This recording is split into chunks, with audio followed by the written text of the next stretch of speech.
another video about predicting products. But what we're going to do with this one is we're going to add in the solubility rules that you need to know in order to finish up these products. In other words, are they aqueous, solids, liquids? What are we talking about in the end? What I'm going to do is go through the same steps we went through before. Okay, so these are all double displacement reactions, and oftentimes those are the ones that are probably the most difficult ones. So what you want to do is you want to take a look at, you want to write down all the ions, just like on the common ion sheet. What I'm going to do is I'm going to go ahead and switch them. So PB is going to get together with OH, so it's going to be PB OH2, and then plus, then the K is going to get together with the NO3.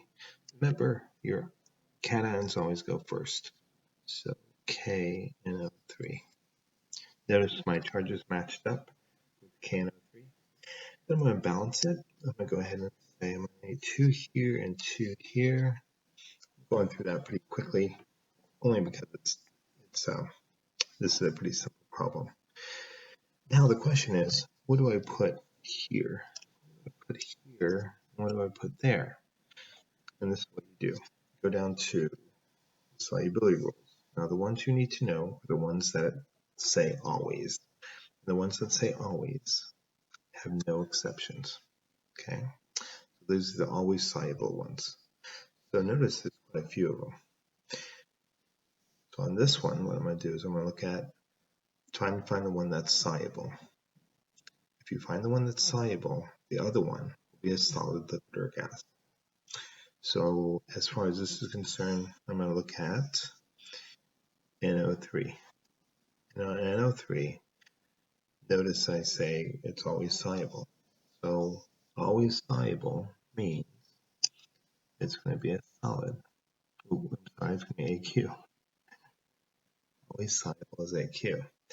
If that's true, the problems I'm going to give you are always work out. In other words, there's always something that's produced. So this is an ionic compound, so this must be a solid. And that's how you complete it. Let's do another one real quick. In this case, I have Na, OH minus, H plus. This is acid. Remember the name of the acid? Okay, it's perchloric acid. And then I'm going to recombine them. Okay, so over here I'm going to say Na, ClO4.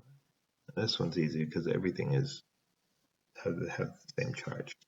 Plus HOH. Now HOH is commonly called H2O. Okay, and H2O is already a liquid. Now as far as this guy is concerned, we probably already know it's aqueous simply because if I give you a solid, liquid, or gas, the other one is probably going to be aqueous. So what I'm going to do is I'm just going to prove that. And we want to look at two things here. Okay. We want to look at acids. Acids are always soluble, but we're not producing acids. We're looking at this guy. Chlorates are always soluble. And another thing I wanted to point out is alkali metals are always soluble. So if you look at this, we have two of those. We have Na is an alkali metal, and we have chlorate, perchlorate, also soluble. So what we're going to do right here is put AQ. Okay, the last one. Again, we're going to go ahead and write down Ba2 plus, Cl minus, K plus, PO3 minus. Now this has some charges going on here. Let's go ahead and switch around. Ba is going to go with this guy, PO4 phosphate. We're going to form barium phosphate. You have to make sure the charges balance out a Ba3 PO4 plus KCl. We need to balance that. So we will go ahead and take a look at, we need 3 over here. We need, it looks like we need 6 over here. And we need 2 here. That was a pretty good one. Okay, so the question is, what goes down below? What goes, are these aqueous solids, whatever. So again, what you want to do is look for the ones that are the exceptions, the ones that are always soluble. Well, look at this one. We do have alkali metals. Alkali metal here in KCl. So this guy right here is an alkali metal. And so this must always be soluble. So I'm going to put an AQ there.